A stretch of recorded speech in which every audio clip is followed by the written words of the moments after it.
પોરબંદરમાં એક એવી જગ્યા આવેલી છે કે જ્યાં શ્રી કૃષ્ણની હાજરીના પુરાવા આજે મોજૂદ છે. પોરબંદર નજીકની આ જગ્યા જાંબુવંતીની ગુફા તરીકે ઓળખાય છે. ત્યારે જુઓ તેનો ખાસ અહેવાલ.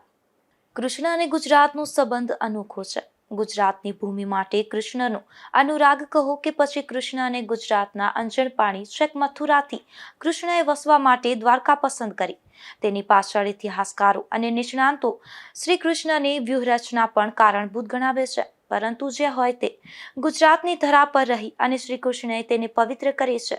ગુજરાતમાં અનેક એવી જગ્યા છે જ્યાં કૃષ્ણ ફર્યા હોવાની અને શ્રી કૃષ્ણ લીલાઓ થઈ છે.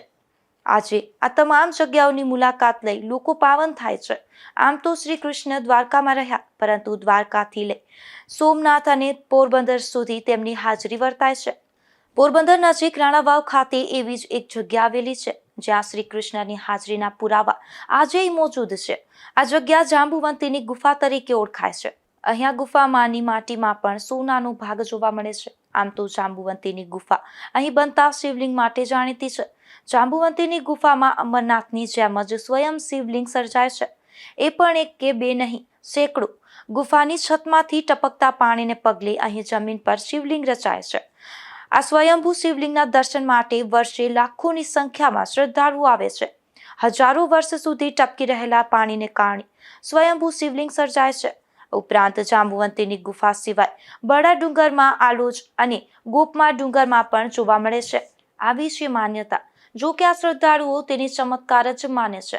કેટલાક લોકોનું કહેવું છે કે આ ગુફાનો એક રસ્તો શ્રી કૃષ્ણની નગરી દ્વારકા અને બીજો રસ્તો જુનાગઢ તરફ જાય છે.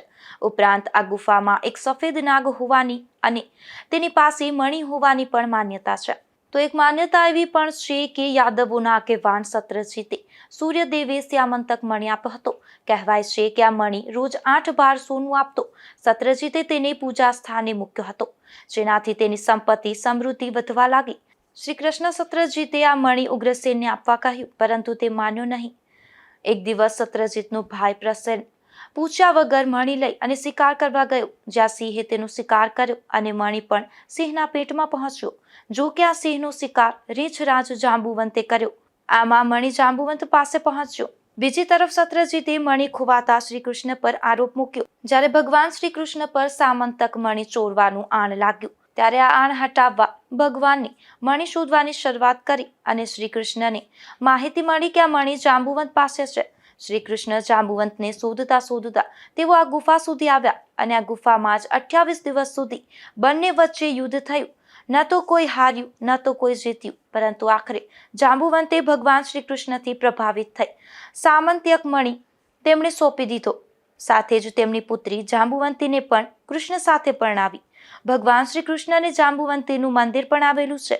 લોકો ગુફાની મુલાકાત લઈ શ્રી કૃષ્ણ અને જાંબુવંતીના દર્શન કરી ધન્યતા અનુભવે છે. પોરબંદરના રાણાવાવ નજીક આવેલી આ ગુફા પ્રવાસન વર્ષે સમયે વિકસાવવામાં આવી છે, જેના કારણે અંધારી ગુફામાં લાઇટની વ્યવસ્થા કરાય છે. તો અહીં સુધી પહોંચવા માટે રસ્તા પણ બનાવવામાં આવ્યા છે. આ ઉપરાંત જાંબુવંતની જગ્યામાં રામેશ્વર બાપુની સમાધિ પણ આવેલી છે. રામેશ્વર બાપુની ઘડિયાળ અતિ પ્રિય હતી અને બાપુ સમયને મહત્વનું માનતા હતા. એટલે ત્યાં લોકો માનતાઓ લઈ અને આવે છે અને માનતા પૂરી થતાં જ લોકો ઘડિયાળ ચડાવે છે. આસપાસના સ્થળોનો પણ વિકાસ કરવામાં આવ્યો છે. પરિણામે જાંબુવંતીની ગુફા હવે પ્રવાસન સ્થળ તરીકે વિકસાવી છે.